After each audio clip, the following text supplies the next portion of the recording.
Hi there, I'm hiding under a camellia because it's raining again. I feel like we're always doing these videos in the rain, but Brett's been away for 2 weeks. We haven't had a chance to do any videos. He's back now, so I'm really pleased to say we can get back into doing some regular videos again. Today I'm, depending on the weather, going to do a little recce as I do every week in the garden.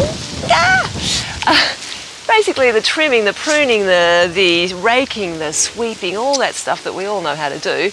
But I'd like to do that on a weekly basis if I can, 1 day a week, more during the busier seasons like spring and summer. I also spend a lot of time trying to clean up after Tinker, who I think you all know quite well, but she loves to chase the birds around the garden and she doesn't seem to be able to distinguish between the garden beds and the gravel, so that's all over the place.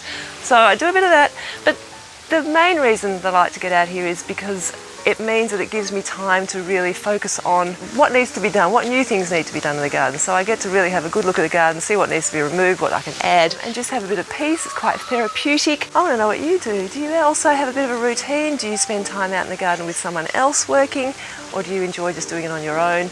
Do you just wait until it all gets a bit shaggy and then get out there and madly clean it all up? Maybe I could tweak mine a bit too if you can give me a few ideas. That's it. I really am getting wet. I may not spend the whole day out here because I don't think it'll be as pleasant as I'd like it to be. Anyway, lovely to see you again and I look forward to the next video. Bye.